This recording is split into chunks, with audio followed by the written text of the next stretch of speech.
আলহামদুলিল্লাহি রাব্বিল আলামিন আল-আকিবাতুল লিল মুত্তাকিন আসসালাতু ওয়াসসালামু আলা রাসূলিহিল কারীম আসসালাতু ওয়াসসালামু আলাইকা ইয়া রাসূলাল্লাহ আসসালাতু ওয়াসসালামু আলাইকা ইয়া হাবিবাল্লাহ আসসালাতু ওয়াসসালামু আলাইকা ইয়া শাফিআল মুযনিবিন আসসালাতু ওয়াসসালামু আলাইকা ইয়া রাহমাতাল লিল আলামিন। আসসালামু আলাইকুম ওয়া রাহমাতুল্লাহ। সুপ্রিয় বন্ধুগণ, আপনাদের প্রতি রইল আন্তরিক শুভেচ্ছা এবং জিন ট্রিটমেন্ট মিডিয়া চ্যানেলে সকলকে স্বাগতম। সম্মানিত ভিউয়ার্স, খুব গুরুত্বপূর্ণ একটি আমল নিয়ে উপস্থিত হয়েছি। এই আমলটি মুওয়াক্কিল হাসিলের আমল। এটি শরিয়া ভিত্তিক কোনো আমল নয়, এটি হচ্ছে কোরআন মাজিদের এক আয়াত থেকে একজন জবরদস্ত মুওয়াক্কিল হাসিলের আমল।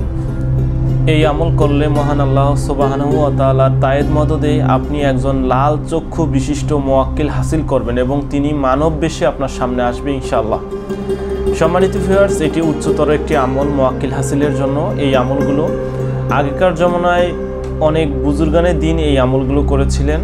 তাদের কাছে মুওয়াক্কিল মানব রূপ ধারণ করে আসতেন এবং দেখা সাক্ষাৎ করে যেতেন, বিভিন্ন বিষয়ে আলোচনা করে যেতেন। সম্মানিত ভিউয়ার্স, এই আমলটি শুরু করতে হবে চাঁদের 13 তারিখে, অর্থাৎ আরবি মাসের বা চন্দ্র মাসের চাঁদের 13 তারিখে আমলটি শুরু করতে হবে। আরও আমিলকে একটু বিবেচনা করতে হবে যে ঋতুতে আমাদের এই ষড়ঋতুর দেশে যে ঋতুতে আকাশ পরিষ্কার থাকে, সবসময় প্রায় পরিষ্কার থাকে, আকাশে রাত্রিবেলা চাঁদ দেখা যায়, এরকম ঋতুতে এই আমলটি করা। সম্মানিত ভিউয়ার্স, এই আমলটি করতে হবে একই জায়গায়, কিন্তু একই সময়ে করতে হবে এমনটা বাধা ধরা নিয়ম নেই। অর্থাৎ আপনাকে জায়গাটা মেনটেন করতে হবে, জায়গাটা একই জায়গায় বসে বসে আমলটা করতে হবে। এই আমলটি করতে হবে 4 পায়া, আমরা যেগুলো গ্রামে ইউজ করি এরকম খাট বা চৌকি বলা হয় 4 পায়া। এই 4 পায়া চৌকি বা খাটের উপর বসে আপনাকে আকাশের দিকে তাকিয়ে, চাঁদের দিকে তাকিয়ে আমলটি করতে হবে।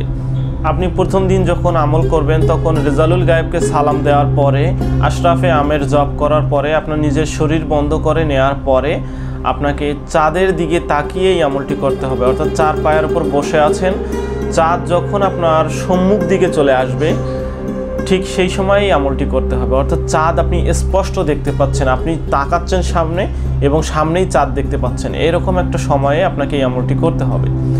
আমলটি হচ্ছে সর্বপ্রথম আপনাকে 11 বার দরুদে ইব্রাহিম পাঠ করতে হবে, এরপর একবার বিসমিল্লাহির রহমানির রহিম পাঠ করতে হবে, এরপর সূরা কমারের প্রথম আয়াত 300 বার জপ করতে হবে। সম্মানিত ভিউয়ার্স, সূরা কমারের প্রথম আয়াতটি যখন আপনি 300 বার জপ করবেন, জপ করার শেষে আপনি 3 বার দরুদ শরীফ পাঠ করে আপনি মুনাজাত করবেন, আপনার মকসদ সম্পর্কে মহান আল্লাহ সুবহানাহু ওয়া তাআলাকে জানাবেন। এই হচ্ছে প্রথম দিনের আমল। দ্বিতীয় দিনের আমল একই জায়গায় বসে, আপনাকে সময় যদি একটু কম বেশি হয়ে যায় তাতে সমস্যা নেই, আপনাকে চাঁদের দিকে তাকিয়ে আমলটি করতে হবে। চাঁদের দিকে চাঁদ যখন আপনার সম্মুখে চলে আসবে এই রকম সময়ে আমলটা করতে হবে। পরের দিন অর্থাৎ দ্বিতীয় দিন আমল করতে হবে 301 বার। 301 বার জপ করবেন এবং বাকি যে নিয়মগুলো বলেছি সবগুলোই ঠিক থাকবে, তারপর আবার মুনাজাত হবে। এভাবে প্রতিদিন মুনাজাত হবে, প্রতিদিন একবার করে জপ সংখ্যা বাড়বে। এভাবে 30 দিনের আমল 329 বার জপ হবে, শেষের দিন 329 বার জপ হবে। 329 বার জপ করার পরে আপনি মুনাজাত শেষ করে ঘুমিয়ে পড়বেন। দেখবেন তার পরের দিনে একজন ব্যক্তি মানব বেশে আপনার সামনে আসবে। আপনি তাকে চিনবেন কিভাবে? যে কোনো রূপে আসতে পারে, আপনার পরিচিত অপরিচিত রূপে আসতে পারে, কোনো মানুষের সুরতে। সম্মানিত ভিউয়ার্স, তার চোখের, আমাদের চোখের যে সাদা অংশ, তার চোখের এই সাদা অংশ লাল হয়ে থাকবে অথবা অতিরিক্ত পরিমাণ হলদে লাল থাকবে। যখন আপনি দেখতে পারবেন একজন ব্যক্তি আপনার সামনে আসছে বা আপনাকে সালাম দিচ্ছে, আপনি সালামের জবাব দেওয়ার সাথে সাথে আপনি তার চোখের দিকে লক্ষ্য করবেন। দেখবেন চোখের রং কি সাধারণ মানুষের মতো? দেখবেন চোখ তার লাল থাকবে, জরদ থাকবে, অথবা লাল এবং হলুদ মিশ্রিত করলে যেরকম হয় এরকম রং থাকবে।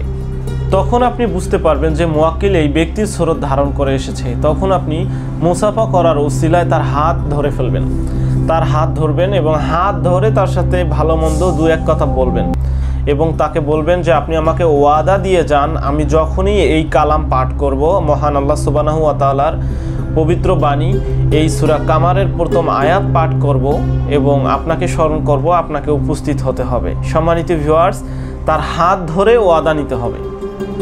এই হাত ধরা অবস্থায় তিনি যখন আপনাকে ওয়াদা দিবে যে জি আমি আসবো, আপনি ডাকলে ইনশাআল্লাহ ওই ব্যক্তির মাধ্যমে, ওই মুয়াক্কিলের মাধ্যমে আপনি যে কোনো ধরনের কাজ করতে পারবেন। এই মুয়াক্কিল আসলেই আপনার সামনে আসবে, শুধু আপনি দেখতে পারবেন এরকমটা হতে পারে, আবার আপনার সামনে আসলে অন্য লোকও দেখতে পারে। সম্মানিত ভিউয়ার্স, উনি যখন আসবে আপনি দেখবেন ওনার চোখের রং একটু ভিন্ন, সাধারণ মানুষের চেয়ে ভিন্ন। এই অবস্থায় তার সাথে কথাবার্তা শেষ করে আপনি তাকে বিদায় দিবেন এবং পরবর্তী যে কোনো মাকসুদের কারণে আপনি তাকে ডাক দিতে পারবেন।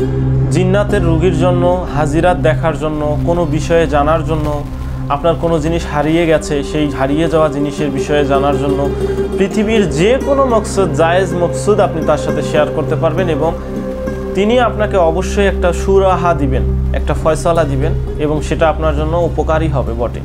সম্মানিত ভিউয়ার্স, খুব গুরুত্বপূর্ণ একটি আমল। এই আমলটি পরহেজ ছাড়াও করা যাবে। পরহেজ মান্য করে করলে অনেক ভালো, কিন্তু পরহেজ ছাড়াও করলে হবে ইনশাআল্লাহ। সম্মানিত ভিউয়ার্স, যে কোনো মুয়াক্কিল বা মুয়াক্কিল আমল যখন আপনারা করতে যাবেন তখন আপনাকে মিসওয়াক করতে হবে, সুগন্ধি লাগাতে হবে, ভালো ধূপ ব্যবহার করতে হবে, উচ্চমানের আতরগুলো ব্যবহার করতে হবে। সম্মানিত ভিউয়ার্স, এটি একটি গুরুত্বপূর্ণ আমল, এটি মুয়াক্কিল হাসিলের আমল। এই আমলটি আপনার রুহানি শক্তি থাকুক বা না থাকুক ইনশাল্লাহ কাজ হবে, তবে আপনাকে শরিয়া মোতাবেক চলতে হবে। আর যে ব্যক্তি শরিয়া মোতাবেক চলে তার রুহানি শক্তি মজুদ থাকে ইনশাল্লাহ। সম্মানিত ভিউয়ার্স, এই ছিল গুরুত্বপূর্ণ আমল। আজকের আমলটি যদি আপনার ভালো লেগে থাকে অবশ্যই আমাদের চ্যানেলটি সাবস্ক্রাইব করবেন এবং এই ভিডিওটিতে লাইক করে দিয়ে শেয়ার করে দিবেন। ইনশাল্লাহ পরবর্তী সময়ে নতুন কোনো আমল ও তদবির নিয়ে দেখা হবে, কথা হবে। আজকে এই পর্যন্ত। আসসালামু আলাইকুম ওয়া রাহমাতুল্লাহ।